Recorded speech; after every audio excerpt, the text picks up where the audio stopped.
Assalamualaikum warahmatullahi wabarakatuh. Bagaimana kabarnya adik-adik? Saya harap semuanya baik-baik saja. Pada pagi hari ini kita akan membahas materi tentang iman kepada Rasul-Rasul Allah Subhanahu wa Ta'ala. Sebelum mengawali kegiatan pada pagi hari ini, marilah kita berdoa bersama. Al-Hatiniyah as-Solihah lahumul Fatihah.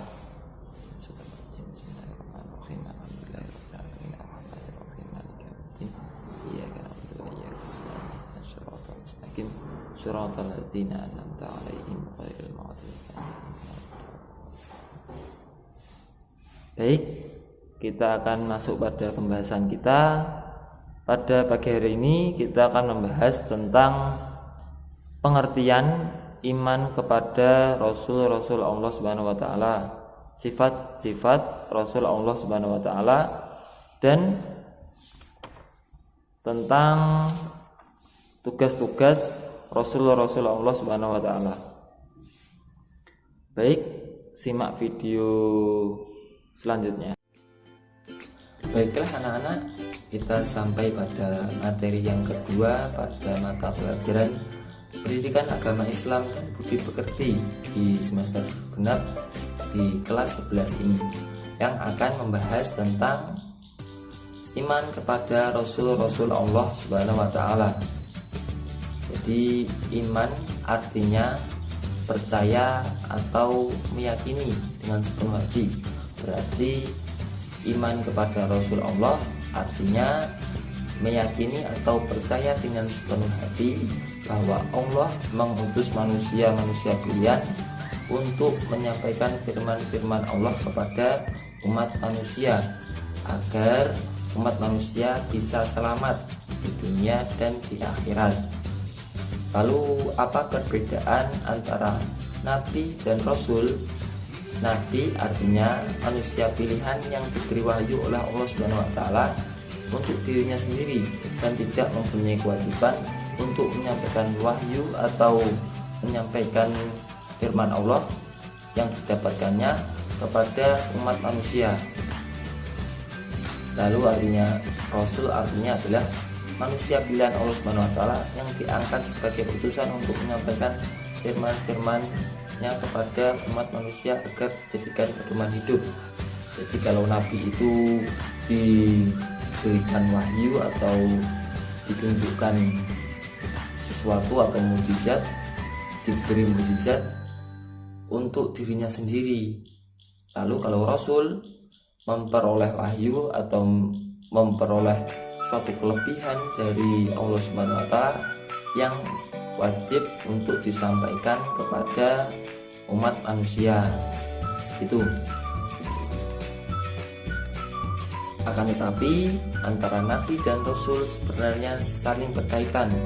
Apa kaitannya? Bahwa Rasul sudah tentu Nabi dan Nabi belum tentu Rasul. Dijelaskan bahwa jumlah Nabi itu lebih banyak daripada Rasul.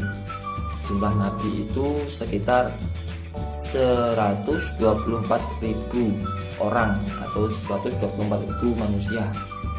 Kalau jumlah Rasul seperti jumlah tentara perang Muslim dalam perang Badar, yaitu 313.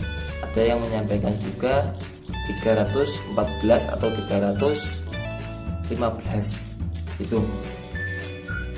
Jadi kalau Nabi sudah tentu, kalau Rasul sudah tentu Nabi, kalau Nabi belum tentu Rasul.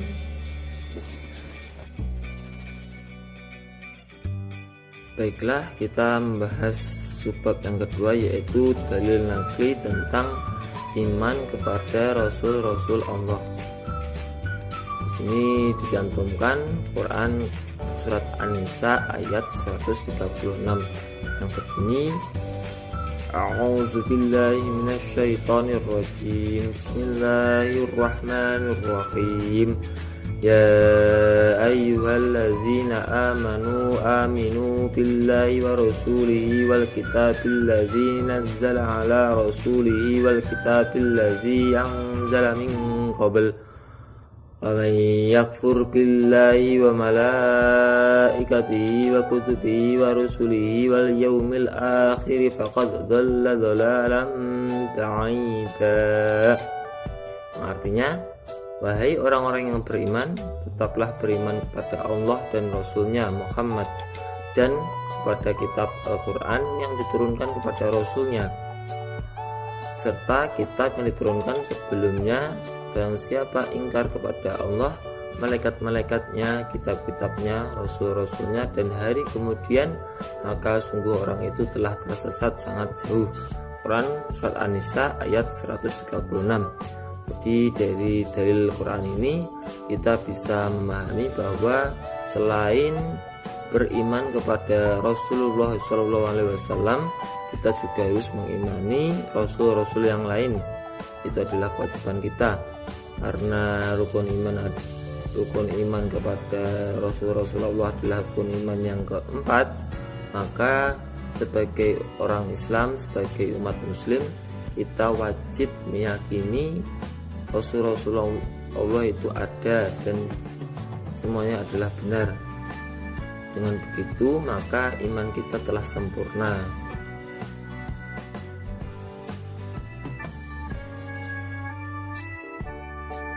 Kita masuk pada subbab yang ketiga, yaitu sifat-sifat Rasul Allah Subhanahu wa Ta'ala. Jadi selain Allah yang memiliki sifat wajib, sifat mustahil, dan sifat jaiz, begitu pula Rasul-Rasul Allah Subhanahu wa Ta'ala. Jadi kalau Allah memiliki sifat wajib yang berjumlah 20, sifat mustahil yang berjumlah 20, dan sifat jaiz yang berjumlah 1, begitu pula Rasul Allah, tapi jumlahnya berbeda.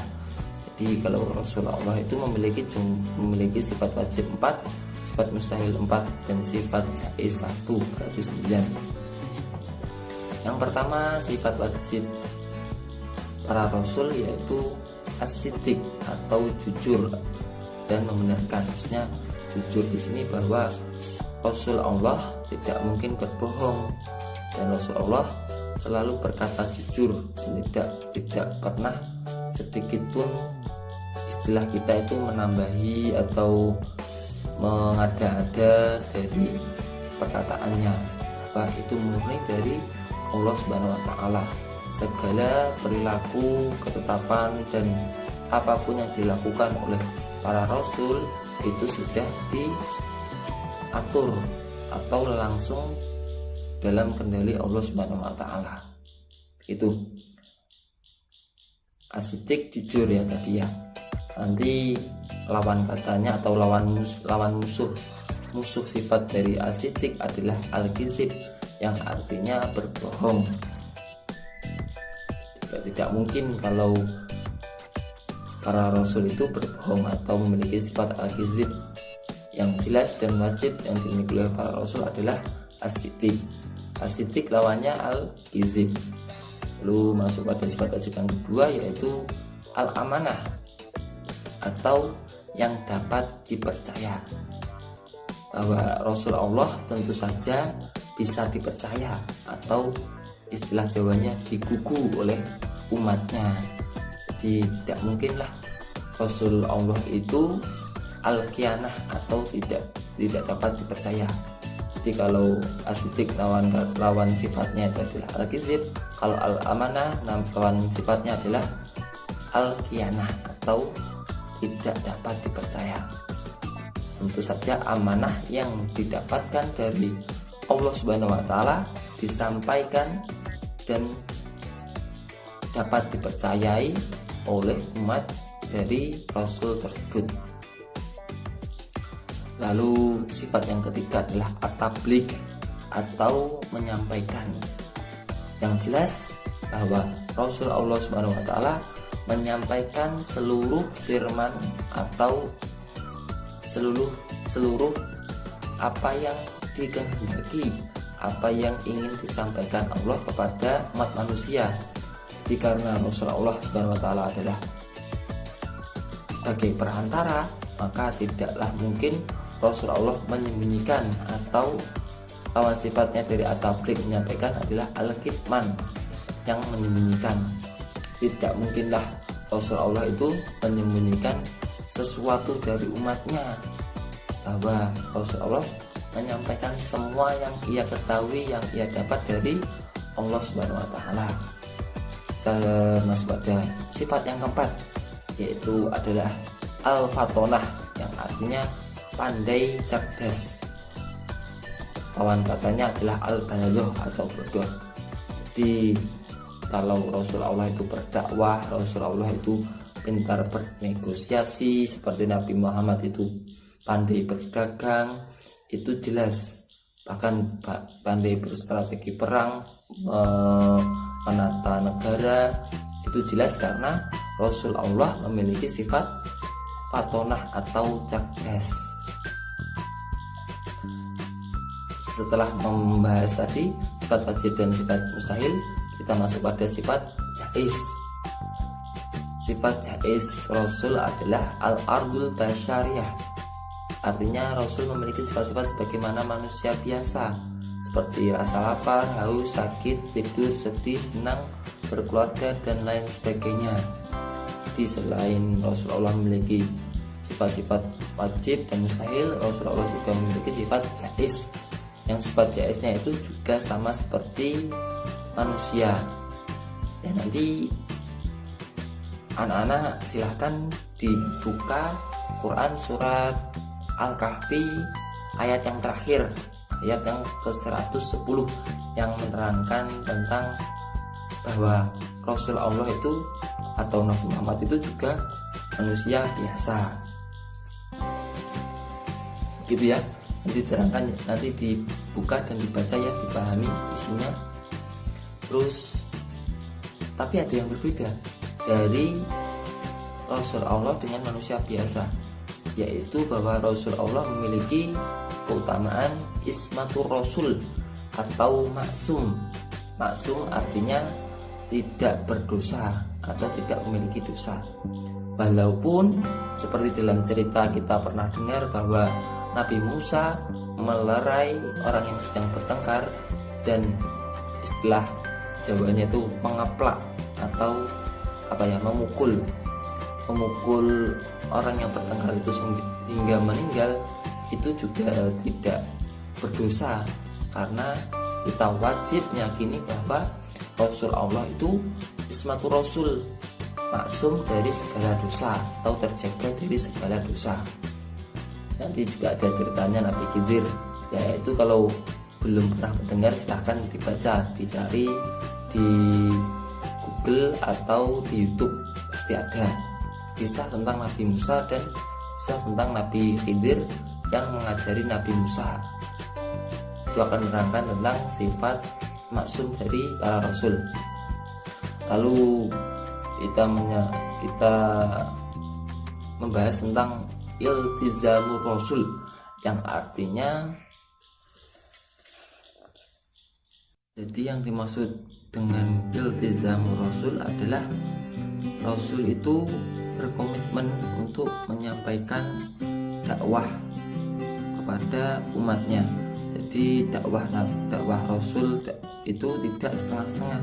Mereka berkomitmen untuk mendakwahkan apa yang ingin disampaikan Allah kepada umat manusia atau umat Rasul tersebut. Jadi begitulah yang membedakan antara manusia biasa dengan Rasul, adalah Rasul itu memiliki iltizamur Rasul dan ismatur Rasul. Ismatur Rasul maksum, terjaga dari dosa. Kalau iltizamur Rasul, beliau sangat berkomitmen untuk menyampaikan dakwah, tidak setengah-setengah untuk berdakwah kepada umat manusia. Masuk pada sebab yang ketiga, yaitu tentang tugas-tugas Rasul Allah Subhanahu wa taala. Yang pertama, tugas-tugas Rasul adalah menyampaikan risalah dari Allah Subhanahu wa taala. Jadi kalau Rasul yang menyampaikannya adalah risalah, jadi seperti risalah yang disampaikan. Rasul adalah manusia yang menyampaikan.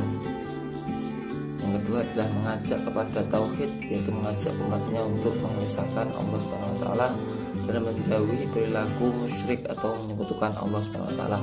Jadi inti dari ajaran yang dibawa oleh Rasul Allah Subhanahu wa taala adalah mengesahkan atau tauhid kepada Allah Subhanahu wa taala. Jadi kalau ada Rasul Allah Subhanahu wa taala yang menjadikan dirinya sendiri sebagai Tuhan, jadi itu tidak mungkin. Lalu bagaimana sikap kita? Adalah sikap kita sebagai rakyat Indonesia harus menghargai, akan tetapi kita tetap yakin bahwa apa yang dibawa oleh Rasul Allah Subhanahu wa taala adalah untuk mengesahkan, mentauhidkan. Kita harus memperkuat iman bahwa hanya ada satu Tuhan, yaitu Allah Subhanahu wa taala yang wajib disembah. Yang ketiga yaitu memberi kabar gembira kepada orang mukmin dan memberi peringatan kepada orang kafir. Jadi tugas Rasul adalah memberi peringatan kepada orang mukmin, orang yang percaya, orang yang beriman kepada Allah, dan memberi peringatan kepada orang kafir. Jadi selain orang mukmin diberikan kabar gembira akan surga, akan pahala, akan balasan atas dia mengimani Allah Subhanahu wa taala. Nah, Nabi dan Rasul juga memperingatkan orang-orang kafir, seperti kalau zaman-zaman Nabi adalah Raja Namrud, terus Abraha, itu kan yang diingatkan oleh orang-orang mukmin dan Rasul dan juga Nabi. Itu masih ada lagi Fir'aun juga, itu adalah orang-orang kafir yang diingatkan oleh para Rasul untuk mentauhidkan Allah Subhanahu wa taala. Itu. Lalu yang keempat yaitu menunjukkan jalan yang lurus kepada orang-orang yang ingin beriman atau kepada semua manusia, menunjukkan jalan yang lurus untuk mentauhidkan Allah Subhanahu wa taala. Yang kelima adalah membersihkan dan menyucikan jiwa manusia serta mengajarkan kepada mereka kitab dan hikmah. Jadi sebagai penyambung dari firman Allah kepada manusia, maka Rasul-Rasul Allah yang menyucikan jiwa manusia atau membantu manusia untuk memahami isi dari kitab-kitab yang diturunkan oleh Allah, yang berisi peringatan, kabar gembira, dan seluk-beluk segala sesuatu yang ingin disampaikan oleh Allah Subhanahu wa taala kepada umat manusia agar selamat di dunia dan di akhirat. Yang keenam adalah sebagai hujah bagi manusia. Jadi tugas-tugas Rasulullah adalah sebagai hujah. Hujah itu sebagai pelajaran, sebagai tokoh yang patut untuk dianut oleh manusia agar memahami, mengerti, dan mengetahui seluruh atau segala sesuatu yang berkenaan dengan firman-firman Allah agar manusia bisa apa? Bisa selamat hidup di dunia dan di akhirat. Baik, setelah melihat video tersebut, adik-adik akan mengerjakan soal evaluasi dan juga absen. Jadi kalau sampean sudah mengisi Google Form, berarti sampean juga sudah absen dan sudah ada nilai evaluasi materi iman kepada Rasul-Rasul Allah Subhanahu wa taala. Terus tugas yang kedua yaitu mengirim voice note Japri saja ya, Japri ke saya, surat An-Nisa ayat 136. Jadi dibaca dengan baik sebisanya, maksudnya sebaik-baiknya, sebaik sampean membaca ya. Nanti saya nilai di situ. Terima kasih atas perhatiannya pada pagi hari ini. Semoga apa yang kita dapatkan bermanfaat. Cukup sekian pembelajaran kita hari ini, semoga bermanfaat. Ihdinas siratal mustaqim. Allahumma muwaffiq ila aqwamit thoriq. Wassalamualaikum warahmatullahi wabarakatuh.